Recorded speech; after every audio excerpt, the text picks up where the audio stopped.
Olá, vamos a mais um episódio do podcast Anestesia de Valor, uma comunidade que carrega a assinatura da Anestec, plataforma número 1 de anestesia digital. Eu sou o Jorge Preto, sou médico anestesiologista e CMIO da Anestec. E hoje recebemos, com muita honra, aqui o Ricardo Simonin, anestesista e chefe da anestesia do Centro Médico de Campinas, especialista em qualidade e segurança, e nós vamos falar hoje sobre o gestor da equipe de anestesia com o poder dos dados. Como isso transforma a relação da equipe de anestesia com a instituição, com a gestão do hospital. Simone, muito obrigado por ter aceitado participar conosco. Explica um pouco aí para a nossa audiência, que não, se alguém não te conhece, aí, como é que é a equipe, como é que vocês trabalham, quais são os big numbers aí de vocês, e como que começou essa experiência aí de ter os dados para conversar com o gestor do hospital. Bacana, Jorge. Obrigado, bem bacana estar aqui com vocês, para esse bate-papo, para esse podcast, um assunto bem interessante, importante para a nossa área agora de anestesia, né? Essa parte de gestão, de dados, de tomada de decisão. Eu sou anestesista aqui no Centro Médico de Campinas desde a minha formação, né? Eu fiz residência aqui em 97, 98 e 99 eu já entrei para a equipe. Comecei a trabalhar mais na parte de anestesia venosa, foi o que me lançou aí nacionalmente, fazendo muito trabalho, escrevendo capítulo de livro, etc. Minha pós-graduação também lá em Botucatu, o tema foi anestesia venosa. E nos últimos 2 anos e meio, eu entrei para esse lado da gestão, né? Aqui o Centro Médico é um hospital de terciário, ele tem 249 leitos. Nós fazemos em torno de média 1.600 cirurgias por mês, 1.600 procedimentos anestésicos, né? Cirurgias de pequeno, grande e médio porte, endoscopia, radiologia, hemodinâmica. Então, somando tudo que a gente faz de anestesia aqui, dá em torno de umas 1.600 por mês.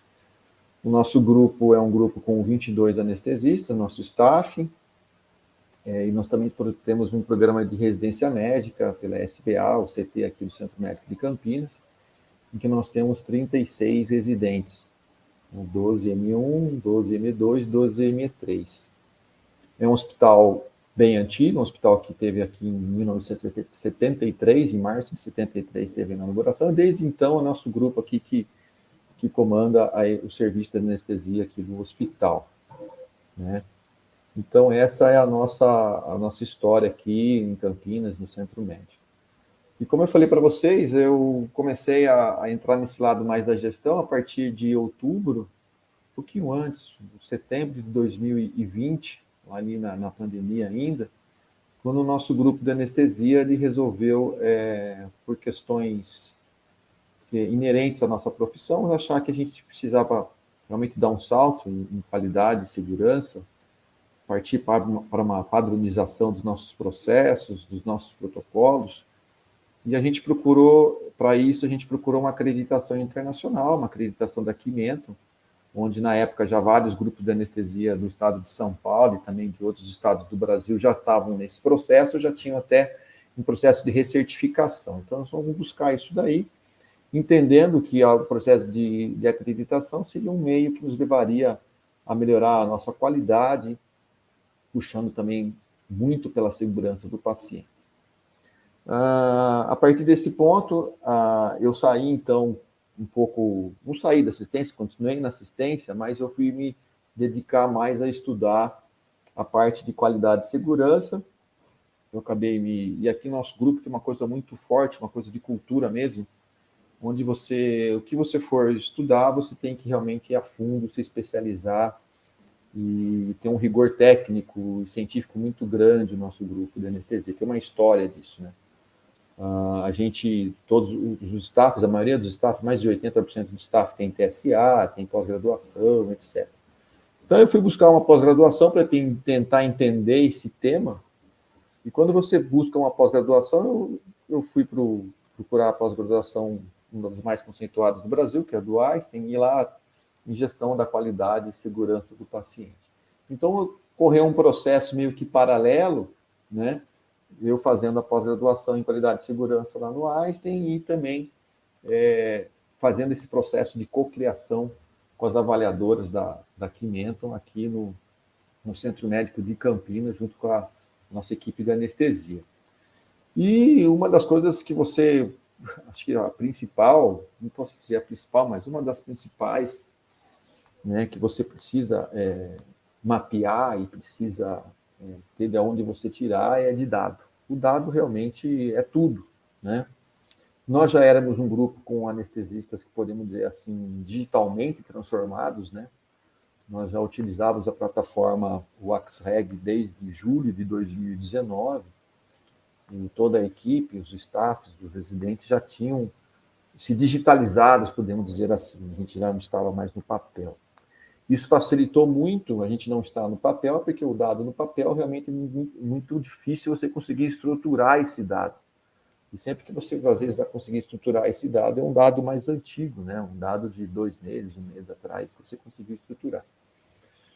E como nós estávamos já na plataforma, já estávamos já digitalizados e todo mundo já com iPad para cima e para baixo, esse processo de obtenção desse dado ficou um processo mais, podemos dizer assim, mais tranquilo para o grupo de anestesia e para o gestor, no caso, que era eu, né? Que sou eu até agora, eu tomo conta dessa parte da qualidade e segurança e fui líder desse projeto de acreditação para a gente conseguir. E o dado realmente é muito importante. Mas antes mesmo da gente entrar no processo de acreditação, Jorge, a gente passou pela pandemia, né? Eu lembro que teve um momento assim que a plataforma acabou ajudando muito, o dado acabou ajudando muito, onde estava num período em que já podia ser feito cirurgias eletivas, né? Já estava se permitindo cirurgias eletivas no hospital, e a gente estava com um desabastecimento de curare, né? De Rocurone, e o gestor do hospital, na época, quis dar uma cortada nas eletivas, porque ele achava que estava gastando muito bloqueador neuromuscular nas cirurgias eletivas e estava faltando na UTI, onde era a sua principal demanda. Eu, com o dado na mão, né? E o dado, né, Jorge? A gente tem que ter o dado. E o dado não tem. Eu tenho o dado. Você tem que ter o dado realmente na mão, quando eu falo é na mão. Quando você está na frente do gestor, você abrir o seu device ali e buscar o dado just in time, né? Então, no final da tarde eu mando para você, daqui uma semana eu mando para você. Não, você tem que abrir ali na sua frente, mostrar, e se empodera muito o anestesista, né? Então, isso daí também, a visão do gestor, quando o anestesista faz isso, quando ele abre um tablet na frente, entra no BI e mostra ali no dashboard, mostra quantas ampolas de Rocurone, de cisatracures foram gastas em cirurgias, aí ele viu que realmente o número é muito baixo, né? Porque nós já estávamos diminuindo, né, o consumo, né? Fazendo outras técnicas de anestesia, evitando a anestesia geral. E realmente o problema, o gargalo principal dele não era o consumo de curare no centro cirúrgico, e sim a falta de gerenciamento do curare na UTI, o uso indiscriminado de curare dentro da UTI, que estava causando um problema muito grande aqui no hospital. Então, sim, ele percebeu que não era cortando o número de anestesia eletivas, que era o Centro Médico Hospital 70% cirúrgico, né? Então, ele ia estar cortando ali uma das grandes linhas de faturamento dele ali, ia resolver o problema do curare. O problema do curare tinha que ser resolvido dentro da UTI, onde estava sendo mais consumido de uma maneira indiscriminada, né? Não por falta de desconhecimento, mas assim pela própria situação que estava na pandemia na época, né? Então, o dado, que nem eu falo para você, o dado tem que estar disponível, ele é importantíssimo para a sua tomada de decisão. Se você não tiver um dado, o dado, além de ser quem está disponível, tem que ser um dado que você confie, né? Tem que ser um dado que você consiga estar validado de alguma forma, né? Para você utilizar. Porque você também não deve, para você não conseguir validar esse dado, é melhor você não utilizar, né? Porque um dado ruim, Sim. um dado ruim é pior do que um dado que você tem ali para, né? Então você vai tomar a tomada de decisão. Você tem um dado para isso, para você tomar decisão. Sem o dado, você realmente fica, que nem eu falo, né? Se você não tem um dado, quem não tem dado conta uma história. né? Então, você acaba tendo uma tomada de decisão muito mais em opinião, e opinião cada um tem a sua, né? É difícil você chegar a um consenso, principalmente quando você está tratando com 22 anestesistas, 36 residentes, né? Então, cada um tem a sua opinião, e quando você chega com o dado, as opiniões ainda continuam existindo, porque é importante ter opinião, porque a opinião também gera tem um lado emocional ali do sistema límbico, que é importante, né? Tomada de decisão sem emoção não adianta, tem que ter emoção junto para tomada de decisão, mas o dado auxilia muito na nossa tomada de decisão. Sem o dado não tem jeito, né? Você fazer qualquer coisa dentro de uma acreditação, dentro de um ciclo de melhoria, de um PDSA, do que quer que seja. Isso é uma coisa que a gente fala de maneira recorrente aqui, até no podcast já comentamos várias vezes, sobre alocação de recursos baseado nos dados. E às vezes o pessoal, você fala em alocação de recurso, o pessoal já imagina alocação de dinheiro, mas alocação de recurso é recursos humanos, é financeiro, é de material, é de monitorização e é de energia também. Então, esse exemplo que você falou, assim, é um exemplo perfeito. Eu vou até anotar aqui para usar em aula e apresentação, porque às vezes você levar um TOF que não está sendo usado no centro cirúrgico, porque estava com poucas cirurgias eletivas, para colocar num paciente da UTI, ia ser o suficiente para dar todas as ampolas que vocês precisariam para aquele dia, né? Exato. Ou isso aconteceu em várias UTIs, né? Porque muitas equipes acabaram assumindo algumas UTIs, sala de recuperação virou UTI durante a pandemia, e esses pacientes que ficam jovens, entubados muito tempo, eles começam a ficar resistentes à droga, mas não só resistentes, eles começam a fazer disfunção do sistema de dor. E você querer fazer midazolam e fentanil, o paciente começa a ter dor, começa a ficar agitado, briga com o ventilador, aí a solução é colocar um relaxante. Às vezes, você fazendo uma analgesia multimodal, você consegue, sem relaxante, acomodar o paciente na ventilação mecânica. E essa interseção da anestesia com a UTI foi bem interessante para todos os lados, né? Então, você alocando, às vezes, algum recurso, tipo, coloca um anestesista para dar uma supervisionada em multimodal, em monitorização do bloqueio neuromuscular na UTI, que é o suficiente para você tirar, sobrar, né, ter savings dessas medicações ali, para você poder fazer as cirurgias eletivas, né, para conseguir rodar o hospital. Então, é alocação de recursos baseado em dados, né? Porque senão se você tem uma opinião, aí você vai lá dar a sua opinião, não, mas que a gente não usa muito. Mas o gestor está convencido que sim, que esse uso é importante, né? Aí o pessoal da UTI vai dizer, não, é melhor guardar para a gente, sabe? Então cada um tem a sua opinião, baseado na sua experiência, na sua vivência, e quando você chega com o dado, não que você exclua a opinião, né? Porque, bem você falou, a emoção ela faz parte de todo o processo decisório, mas você reduz o viés emocional, o viés da visão direcionada que você tem para ser mais preciso, que é o que a gente quer, né? Para isso que serve o dado. E a gente fala muito aqui na Nestec sobre a adoção digital, né? Porque não basta só você transformar o dado em digital. Porque se a gente pegar e escrever num Word, o dado, você transformou ele em digital. Se você tirar uma foto da ficha de anestesia, você transformou ela em digital. Mas aí é o que você falou, o dado ele tem que estar preparado, resgatável, analisável na hora que você precisa dele. Se você falar para o gestor, semana que vem te manda o relatório, cara, ele já tomou a decisão. E daí você perdeu o timing de dar a informação, de tomar a decisão junto ali na hora. Né? Você tem mais alguns exemplos? Eu sei que você tem, né? Eu gostaria que você contasse mais alguns exemplos sobre... Eu tenho vários, mas só nesse mesmo assunto, o dado por si só, né? O dado tem que gerar alguma informação para você, né? Você tem um dado só porque você está ali no papel, tá, mas aquele dado está transformando em qual informação? Qual a informação que está te passando? Né? E por que você está querendo aquilo? O que você está querendo? É sempre aquilo, né? Por que você quer? Então, primeiro, começa pelo porquê. Por que você está querendo aquele dado, né? Comece sempre pelo porquê. Tudo na vida, né, Jorge? Comece sempre pelo Fazer porquê. as perguntas certas, esse Fazer é as o perguntas certas. importante. E sempre comece pelo porquê. Tem um livro interessante que eu estou lendo disso daí. Comece pelo porquê é um livro. O outro é Encontre o seu porquê. Então, são dois livros que eu recomendo para qualquer gestor aí de grupo de anestesia, de liderança, que tem que fazer parte. Mas daí assim, o dado gera uma informação, a informação tem que gerar uma decisão.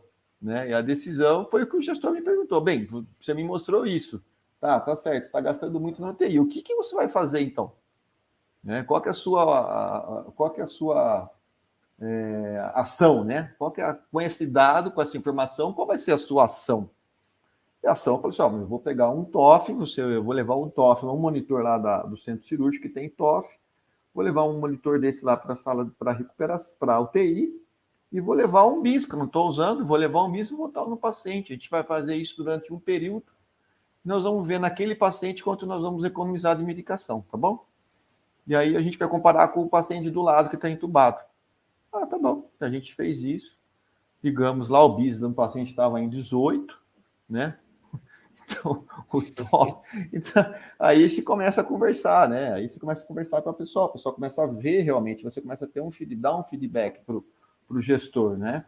Olha, a gente conseguiu reduzir a infusão nisso, a gente associou a multimodal, a gente colocou ali o sulfato de magnésio, que potencializa o bloqueador neuromuscular, então você vai gastar menos bloqueador neuromuscular, nós estamos gerenciando o bloqueio neuromuscular com TOF, nós estamos gerenciando a hipnoanalgesia com o aparelho do BIS, e aí você consegue reduzir o consumo de todos os medicamentos ali envolvidos na minha anestesia geral lá do centro cirúrgico, porque também se eu não trabalhasse, aqui a gente ganha produção.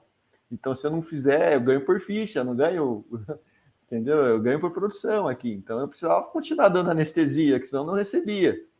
Que nem eu falo, os boletos estão chegando, o leitinho da criança tem que ser pago, né?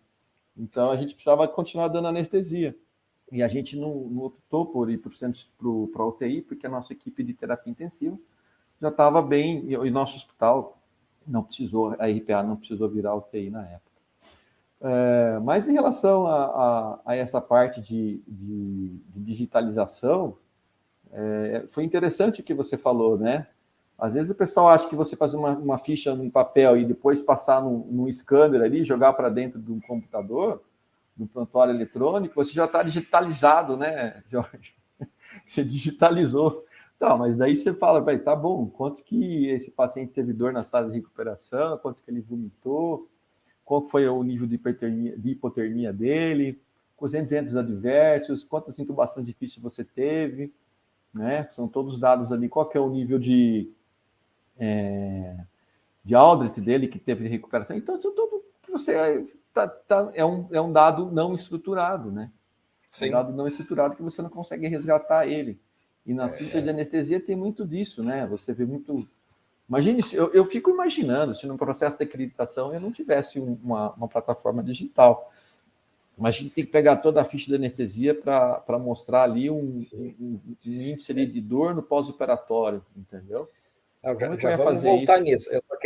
Como eu tenho um background aqui de programador, né, cara, que antes de ser médico eu era programador, né?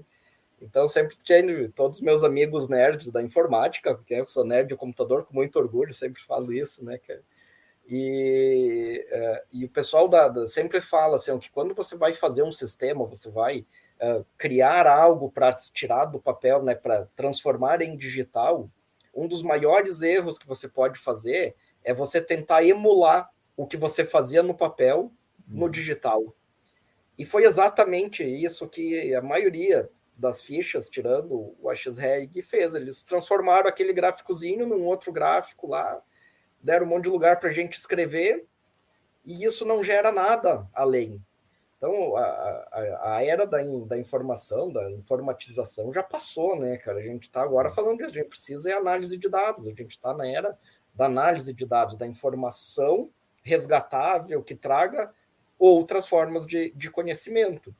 Uhum. Então a gente perdeu aí 15, 20 anos empacados naquele processo de transformar em digital, emulando exatamente o que a gente fazia no papel. E eu e o Jorgens já há 15 anos falando, cara, não, tem que ser diferente, tem que trazer outras coisas, a gente pode transformar em algo a mais, a gente tem que colocar mais coisas, tem que preparar para o futuro, que o futuro era análise de dados, né? Uhum. E agora a gente está nesse caminho que não basta só digitalizar, você tem que ter o dado na mão, resgatável, para tomar decisão, para gerar novos conhecimentos, insights. Olha que Tem até bacana. um caso anedótico, assim, né, isso o pessoal da informática que me falou, né, do Hospital Grande, cara, um Hospital Grande que comprou o BI. Aí instalaram o BI, o diretor do hospital foi lá, sentou na frente da equipe de TI responsável pelo BI e falou: o que o BI vai me dizer? Aí o cara ficou olhando assim: não, mas você que tem que fazer a pergunta, o BI junta as informações e te dá uma resposta. Ah, Uhum. não, achei que ele me dava a resposta. Ele que me dizia, eu disse, sim, ele diz o que você perguntar. Você tem, daí aquele que a gente falou antes, tem que fazer a pergunta correta. Cara, Exato. assim, ó, ficou 2 anos instalado sem gerar nenhum conhecimento o BI Nossa. do hospital por essa falta desse tipo de capacitação de vocês saber quais são as perguntas baseado na análise de dados. E eu acho que a Uhum. gente está num processo as equipes vão crescendo, né, Simone, vão se consolidando e você perde aquele acompanhamento do dia a dia. Aqui eu trabalho numa empresa que já tem 80 anestesistas. Tem Uhum. colega que eu só encontro na assembleia. Eu não trabalho com ele há 5 anos. Tem um hospital que eu não vou mais. Então, como que você vai ter e o coordenador da empresa, ele não consegue ir em todos os hospitais. Então, a gente tem que ter esses dados para você dar o cenário de cada um dos hospitais, para você comparar uma métrica com a outra, para você ter indicadores de cada uma das suas áreas de atuação. E aqui que a gente atende múltiplos hospitais, você tem que estar alinhado com a gestão de cada um dos hospitais. Com a estratégia de cada hospital, né, Com a Leandro? estratégia, você tem que conhecer, porque senão você está, às vezes, fazendo um ótimo serviço, olhando para algum aspecto da anestesia, e isso está totalmente fora do radar da gestão do hospital, que está querendo Uhum. outro aspecto, e daí você fica em dissintonia, né? Você fica desalinhado com a gestão do hospital. Então, e você vai conseguir isso através dos dados, né? Então, você Sim. vai para uma reunião junto com o gestor do hospital, você tem que saber o que ele quer, o que ele precisa, quais são os interesses, quais são as estratégias que eles têm, e a tua equipe que presta o serviço ali tem que estar alinhado com isso e levar as informações que eles precisam para, baseado naquela estratégia que eles definiram, eles terem os dados para tomar as melhores decisões para que aquela estratégia se concretize. Quando a gente tem a experiência de business, assim, isso é muito claro, mas às vezes parece que na equipe de anestesia, algumas eles não enxergam exatamente dessa forma, cara. Eu queria que você contasse um pouco para a gente dessa experiência como que é o alinhamento de vocês com a direção do hospital. Você falou que vocês estão aí há décadas. Sim, sim, sim. Então, significa que com certeza vocês estão alinhados com a É. gestão do hospital. Mas como é essa relação, essa conversa assim, que vocês têm com eles? Antigamente, essa conversa era uma conversa mesmo, né, Jojo? Era isso aí que você está falando, era uma conversa. A gente se reunia, tinha as reuniões lá periódicas em que a gente ia e contava uma história, né? Você ia lá e contava uma história, olha isso, aquilo, ficava mais nisso daí. Hoje, como a anestesia empoderou muito, e principalmente depois da acreditação, a gente já conversa mais nesse nível, né? A gente já consegue estabelecer assim que qual que é a estratégia do hospital e como a gente vai poder te ajudar. E como eu vou te ajudar, né? Na maioria das vezes, assim, os interesses são os mesmos, né? Tanto do hospital quanto dos anestesistas. O anestesista quer trabalhar e ganhar dinheiro, o hospital quer trabalhar e ganhar dinheiro, sim, ponto. Mas de que forma? Como que você vai fazer isso, né? O diferencial está no como. certo? Vou te dar outro exemplo. A gente estava traçando uma linha do cuidado para 2 cirurgias aqui no centro médico. Então, uma linha de cuidado para artroplastia de quadril e artroplastia de joelho. Porque é uma cirurgia estratégica para o hospital. Foi considerada uma cirurgia estratégica e o gestor veio conversar comigo. A gente poderia fazer alguma coisa no sentido de atrair mais os cirurgiões dessa categoria. E o que a gente poderia fazer em relação a isso. Então, aí vamos ver primeiro, né? Falei com ele, vamos ver quantas cirurgias você teve aqui de PTJ e PTQ no ano.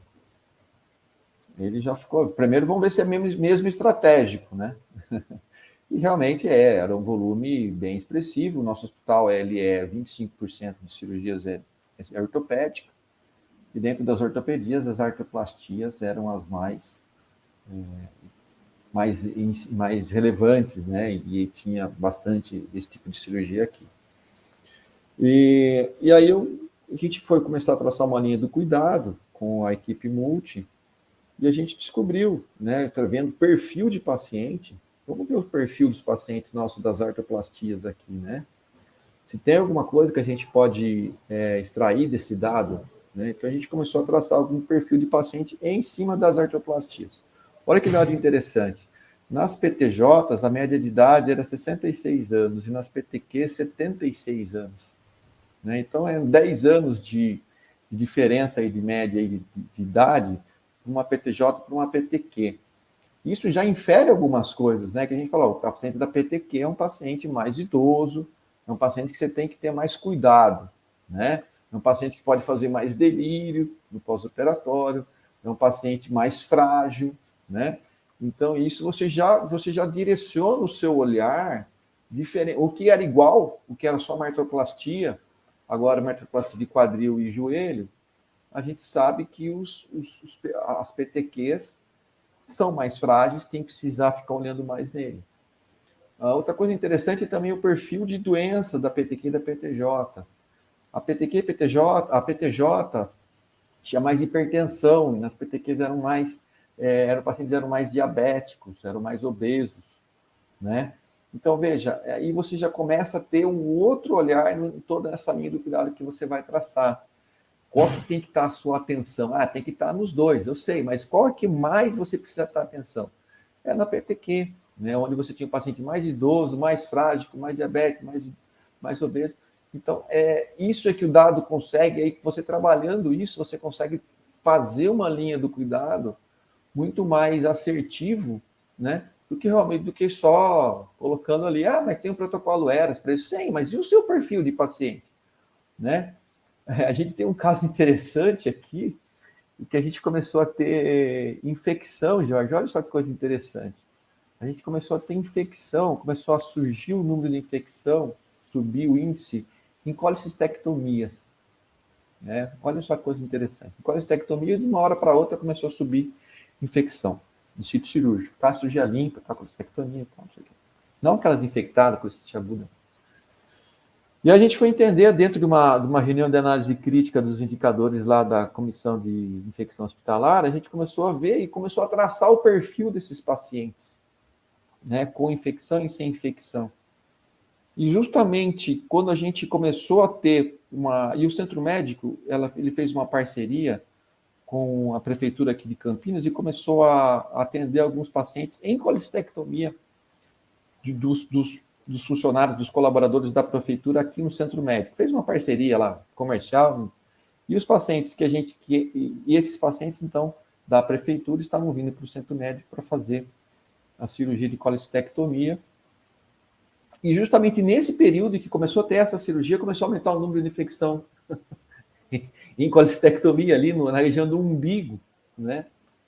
E a gente viu que era a maioria dos pacientes era nesse nicho de pacientes da prefeitura, que eram os pacientes que estavam traçando o perfil, eram os pacientes que tinham um nível social mais baixo do que o que a gente está acostumado aqui no Centro Médico.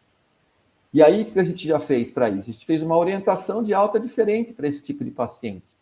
A gente tinha um folder, que era um folder que se olhava de uma orientação de alta que não era condizente com a população que a gente estava atendendo naquele momento. né? Então, traçando o perfil epidemiológico da população, você acaba tendo vários insights em relação a isso. Isso é importante, e você tendo isso, você então, você cuida melhor do seu paciente, você faz um cuidado mais centrado, né? Um paciente que você vai atuar aqui, um perfil de paciente que você trabalha customizado, né? Uma coisa interessantíssima. Agora, deixa eu só me prolongar, eu sei que você fala muito, eu também falo. Então, aqui, a briga vai ser boa aqui. Mas você é o convidado, vai lá. Eu tenho um outro exemplo fantástico, mas esse exemplo foi muito bom. Chegou o pessoal do banco de sangue, o pessoal da qualidade, eles chegaram aqui no centro cirúrgico com uma lista das cirurgias que mais sangravam e que era para nós, naquelas cirurgias, que nós já reservássemos as bolsas de sangue. Então, se aparecia lá uma cirurgia, sei lá, uma trissegmentectomia hepática, já era para você reservar 3 concentrados de hemácias, não sei o que, não sei o que. Aí ele veio com essa lista, o pessoal do banco de sangue veio com essa lista, mas era uma lista de literatura, sabe? Não era uma lista customizada para o centro médico. E a primeira cirurgia da lista era abdominoplastia. E que a abdominoplastia a gente precisava reservar uma bolsa de sangue para pré-operatório, para esse paciente. Só que a abdominoplastia, acho que fazia uns 15 anos que não tinha abdominoplastia aqui no centro médico. Que não é uma cirurgia, não é um hospital que tem um perfil de cirurgia plástica, não faz cirurgia plástica aqui. E a primeira, e a lista estava em ordem alfabética, né? Então a abdominoplastia era a primeira cirurgia que você lia ali. E ali o anestesista que está ali na ponta, que pega uma lista daquela, que está fazendo uma consulta pré-anestésica, veio uma lista aqui dos concentrados de massa que você precisa solicitar no pré-operatório, relacionado ao tipo de cirurgia. Ele já pega aquilo ali, já dá risada, é motivo de chacota, viu? Abdominoplastia aqui no centro médico. Bem, a credibilidade da lista foi para o vinagre, né? Já acabou ali a credibilidade.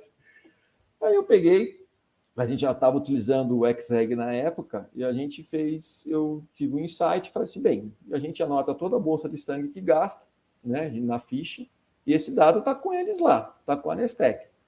Aí entrei em contato com o pessoal aí da Nestec e falei, olha, e como eu sou parceiro antigo também, eu tenho essa vantagem, né, Jorge? Eu entrei eu falei, gente, eu quero saber no último ano qual foi a cirurgia que mais sangrou aqui no centro médico, baseado nos nossos dados.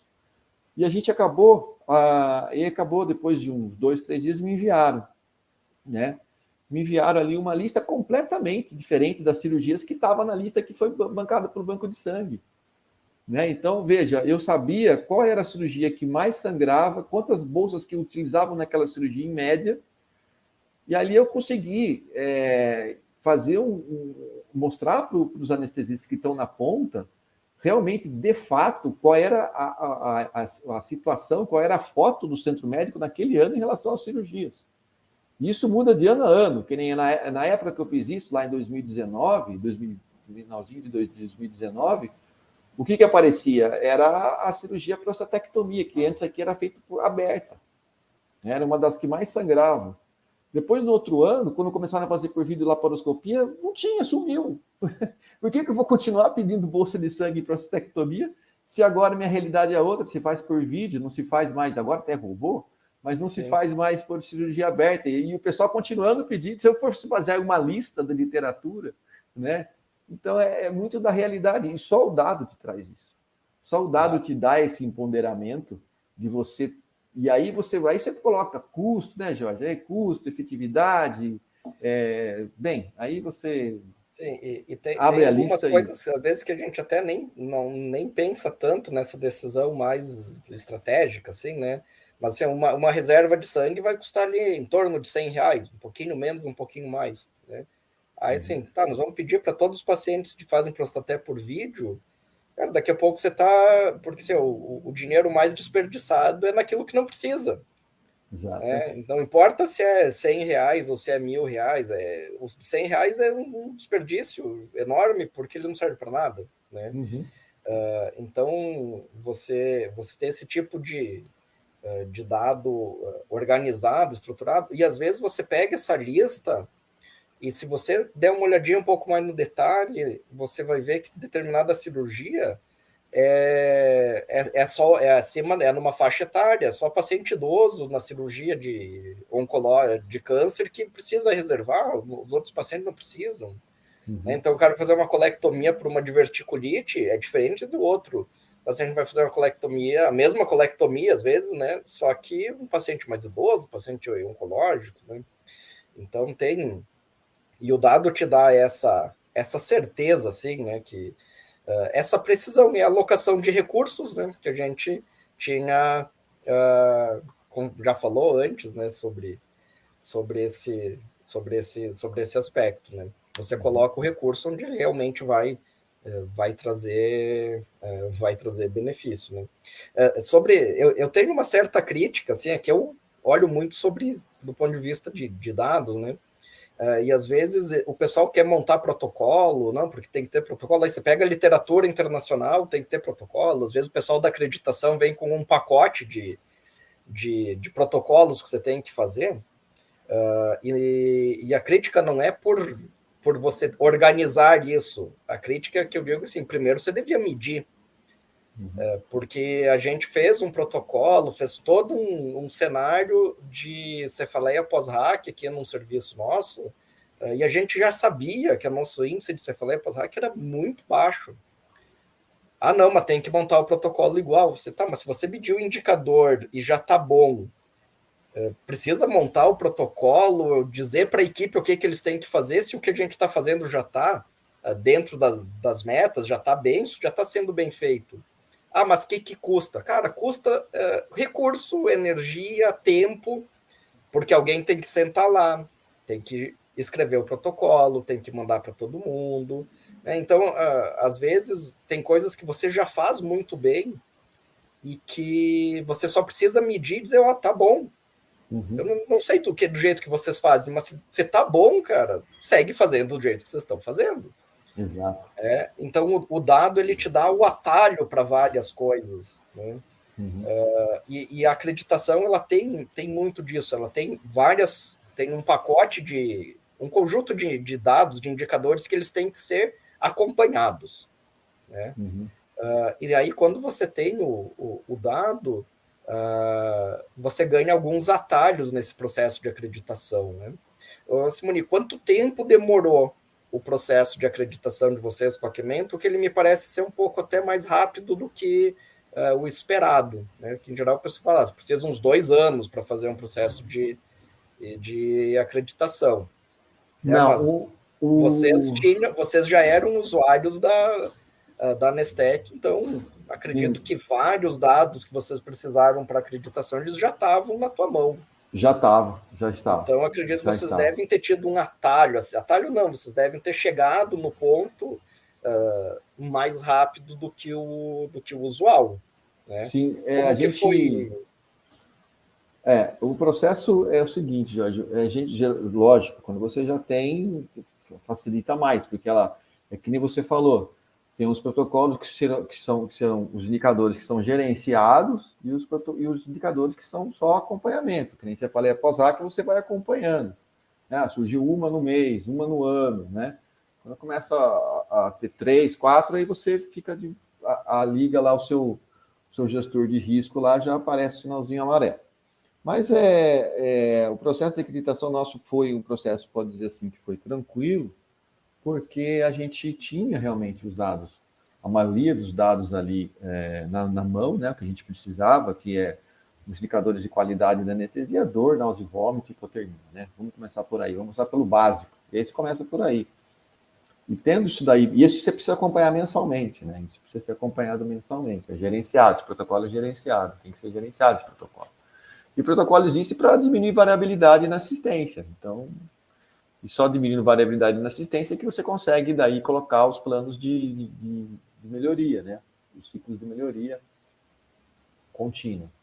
O nosso processo de acreditação, a gente começou um ano demorou. Poderia ter feito menos? Poderia, só que teve justamente na minha mock, na avaliação pré-acreditação, que é um tipo de um simulado, eu estava viajando, porque todo mundo, né, ninguém é de ferro. E aí eu tive que colocar para 3 meses depois. Então, se você fazer ali, dá para fazer em 9 meses? Dá para fazer 9 meses, né? Dá para fazer em 9 meses uma acreditação se você tiver com uma estrutura, que nem a gente já estava, nós já éramos digitalizados, já tínhamos indicadores, já tinha um grupo que era muito favorável a essas coisas de protocolo, que também a gente engajou bem, né? Chamei outras pessoas para participar, isso também engaja bastante. Então, a liderança está ali para fazer esse tipo de trabalho, né? Isso mostra que vocês já tinham uma cultura de dados, porque a hora que você tem, vocês já eram usuários do Axreg, então vocês já estavam acostumados a lidar com dados e discutir em cima de dados. Exato. Ninguém em sã consciência vai ver um indicador ruim e vai deixar ele lá. Então, isso vai gerando uma cultura de uma maturidade sobre olhar para o dado, fazer um ciclo de melhoria, olhar para o dado, fazer um ciclo de melhoria. E esse é o objetivo de uma acreditação, né? É que você olhe o indicador e, se ele não está bom, que você faça um ciclo, um PDCA, alguma outra forma, né, de desenhe uma meta, um plano de ação, vai controlando isso, esse controle, vai treinando a equipe, vai fazendo uma série de medidas educacionais e você vai aos poucos até ajustar aquele indicador. Né? Isso, Como vocês já têm isso, já tinham isso como normal, já fazia parte da cultura da equipe, vocês conseguiram uma acreditação Qmento muito mais rápido do que a média esperada que a própria entidade acreditadora cita, né? Eles mesmos falam, é 1 ano e meio a 2 anos. Né? Você falou, podia ter feito em 9 meses. Podia ter feito em 9 meses, tranquilamente. E na acreditação, a anestesiologia tem um ponto-chave. Seja Joint Commission, ONA, canadense, o que for, a anestesiologia tem um papel fundamental, porque nós estamos totalmente envolvidos com qualidade e segurança nos momentos críticos do paciente. Tirando o pronto-socorro e o TI, o resto está na nossa mão. Né? Então, só que aí a gente precisa ter isso na mão, ter esses dados para você conseguir mostrar isso. Né? No mundo empresarial, o pessoal fala que a cultura come a estratégia no café da manhã. Né? Trazendo para o mundo hospitalar, eu falo que a cultura come o protocolo no café da manhã. Então não adianta você ter os protocolos mais lindos e não ter cultura de olhar para o indicador e ter ciclo de melhoria. E aí, quando você não tem essa cultura, você precisa de uma liderança forte, resiliente, para fazer uma mudança de cultura. Cara, isso é um trabalho de tempo integral. Assim, fazer mudança de cultura é um negócio que demora anos. Se você for nas empresas, saindo um pouco do ambiente hospitalar, eles falam que para você mudar a cultura, você precisa 5 anos. No mínimo.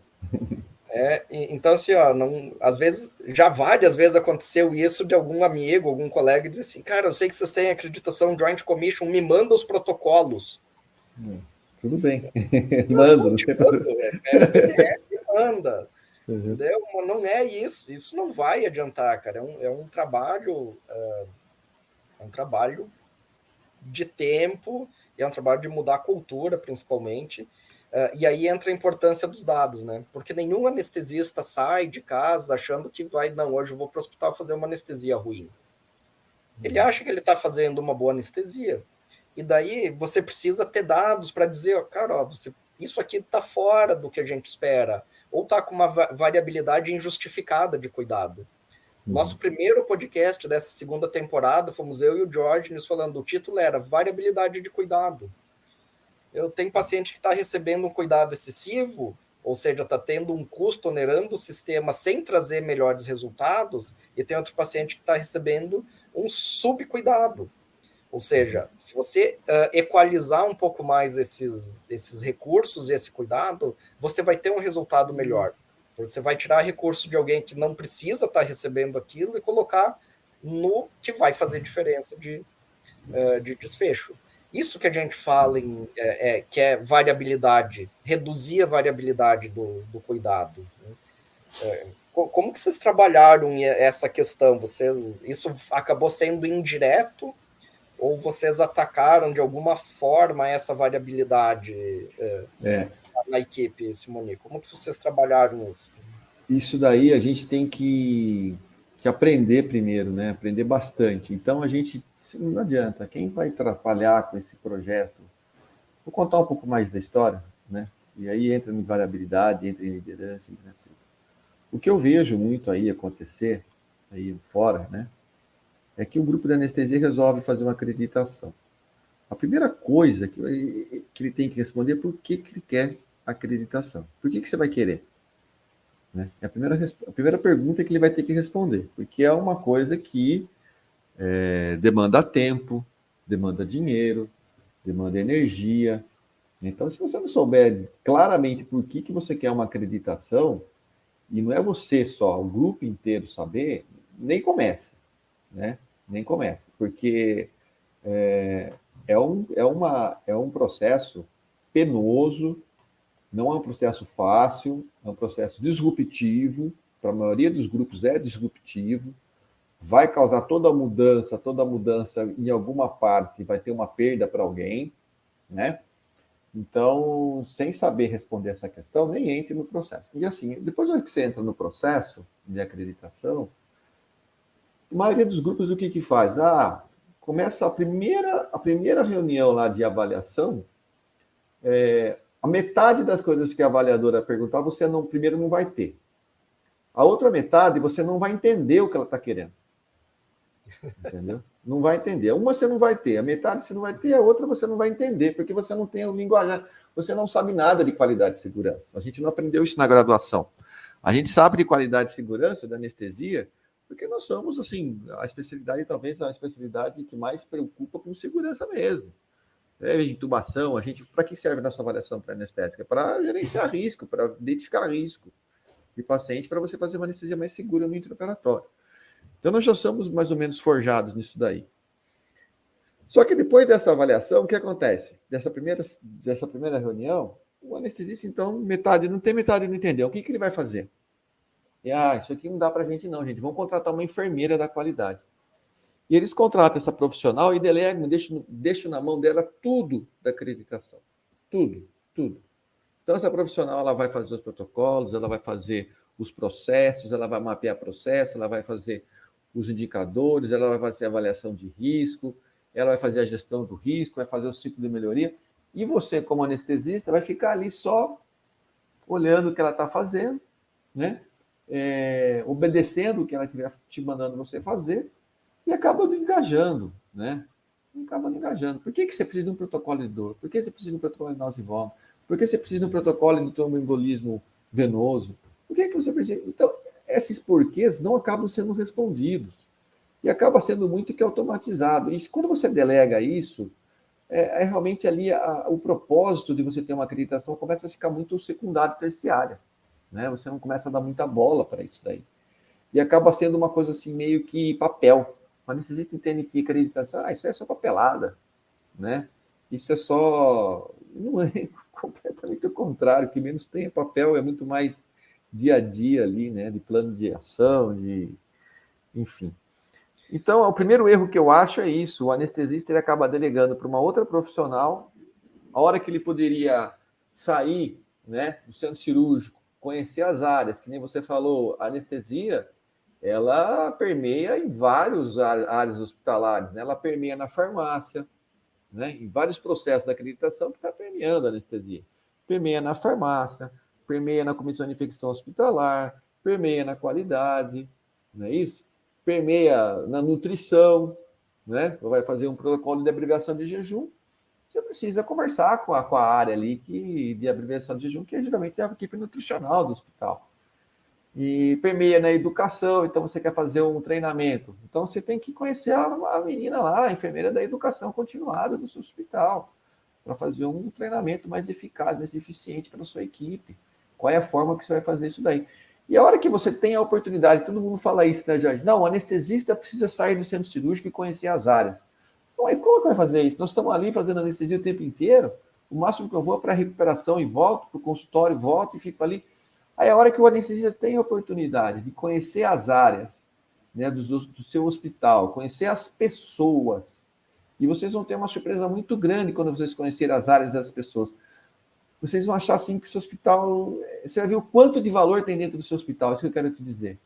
Quanto tem de valor em pessoas dentro da sua instituição que você não conhece, de valor de pessoa, de profissional que você não conhece. Eu acabo falando assim, que a alma do hospital está na média liderança, né? A média liderança é o que realmente toca o hospital. E você vai ver o quanto de média liderança que você tem, são profissionais fantásticos. Aí você conhece o pessoal da farmácia, da CH, da nutrição, você conhece da qualidade, você conhece o pessoal. Aí você conhece todo mundo.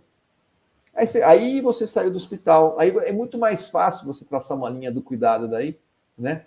Porque daí você conhece todo mundo. Aí quando você. Cara, tem que fazer um banner dessa frase, assim, para colocar nos hospitais, no centro cirúrgico, né? Que é a média das lideranças, é o perfil do hospital, perfeito. Isso daí. Então, aí quando você tem a oportunidade, né? Que todo mundo falou para você, não, o anestesista precisa, todo congresso que você vai, fala, o anestesista precisa sair dessa sala. Né?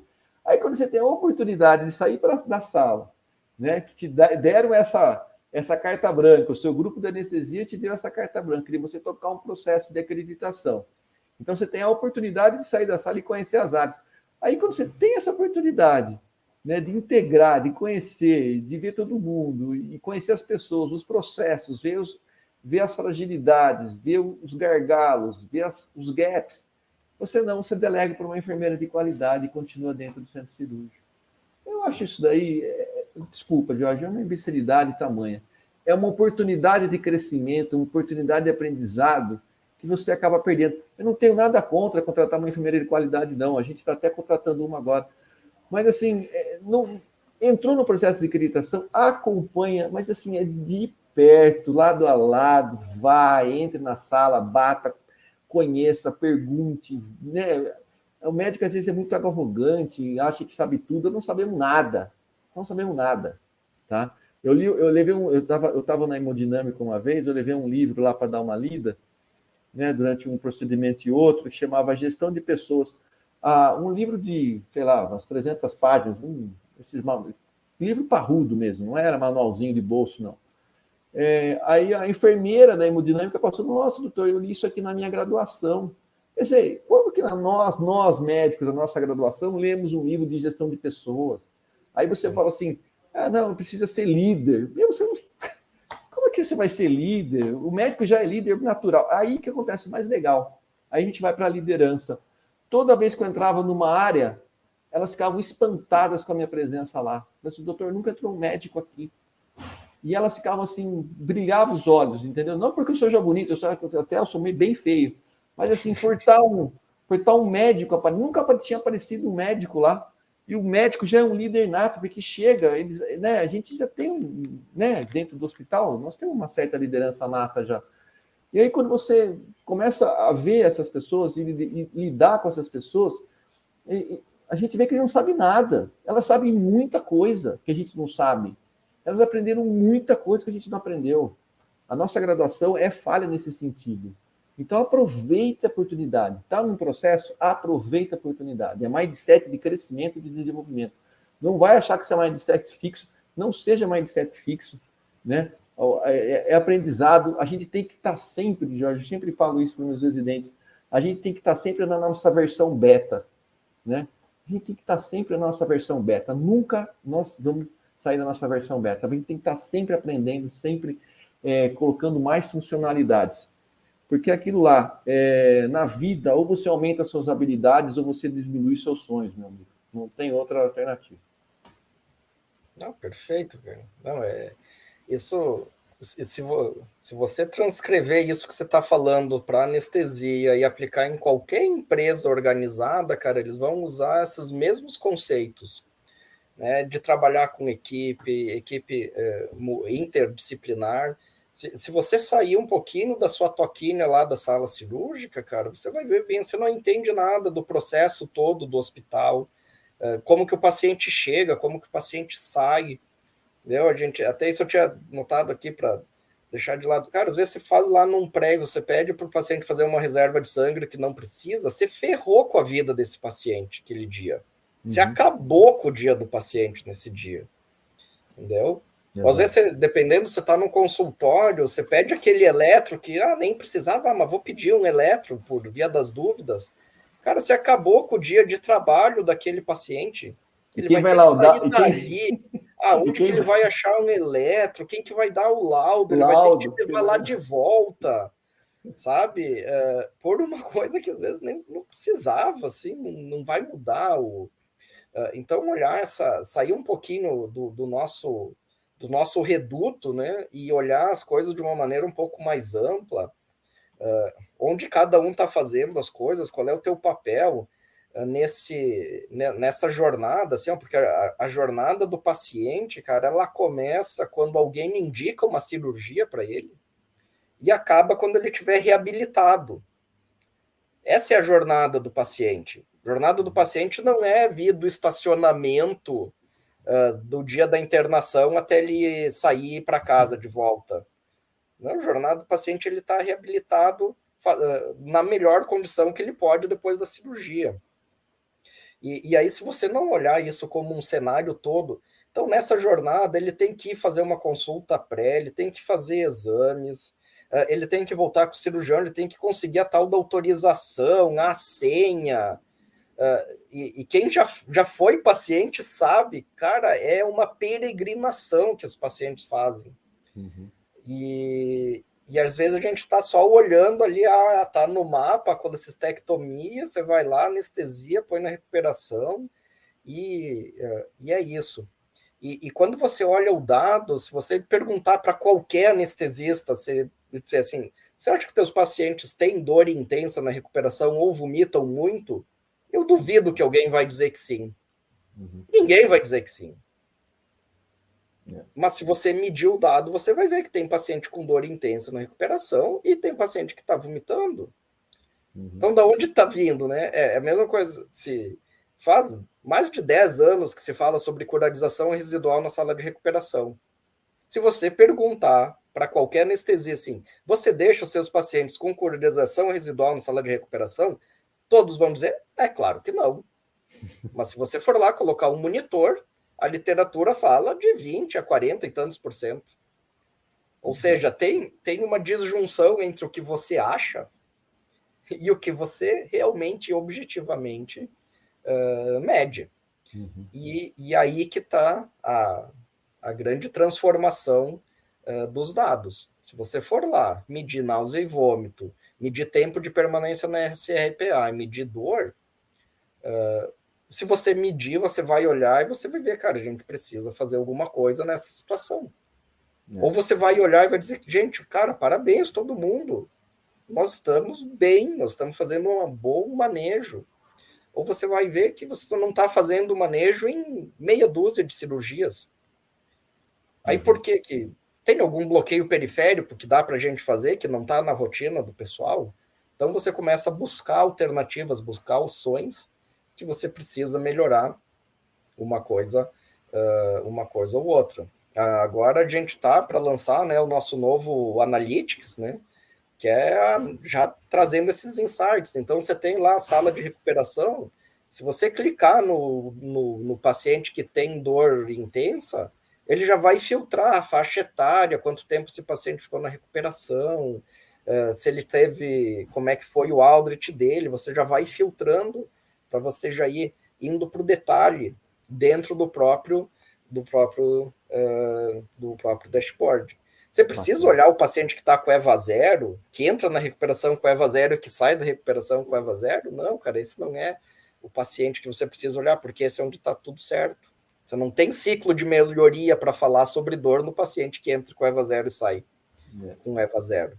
Você tem que procurar onde é o seu próximo alvo de melhoria. E se você olhar lá que tem dor intensa uma frequência muito baixa, cara, provavelmente é alguma coisa, você pode até olhar no detalhe, mas daí você olha e você tem lá 20% de náusea e vômito. Onde você vai focar a tua atenção? Em dor ou em náusea e vômito? Primeiro você tem que resolver náusea e vômito. Então, você vai alocando o seu recurso onde ele realmente vai fazer a maior diferença, né? Exato. Simone, cara, muito obrigado. A gente já está chegando, né, um tempo grande aqui de conversa. Se deixar, a gente fica algumas horas aqui conversando.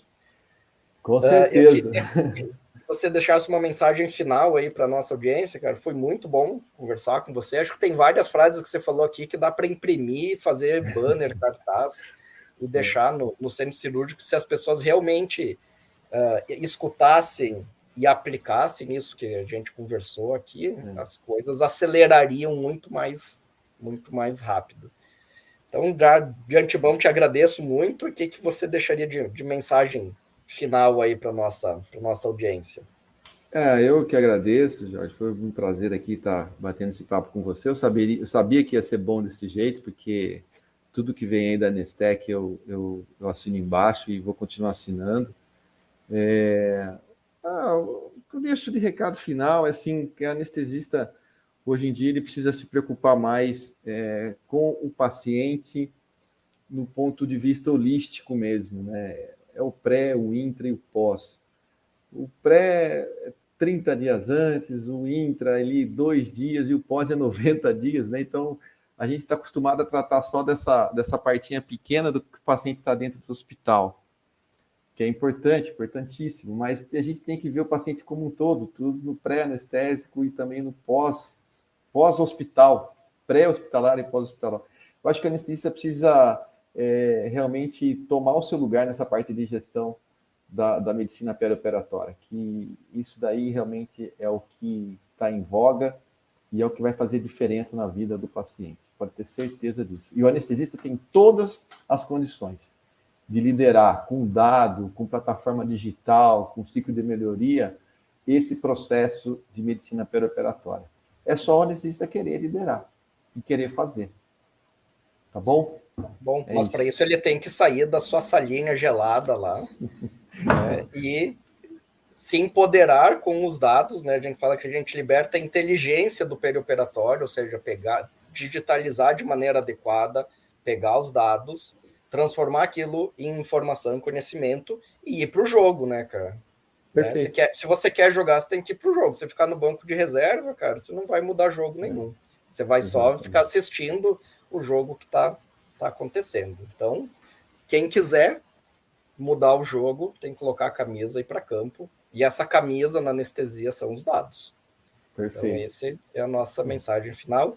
Muito obrigado para a nossa audiência, que ficou até aqui escutando o nosso podcast Anestesia de Valor.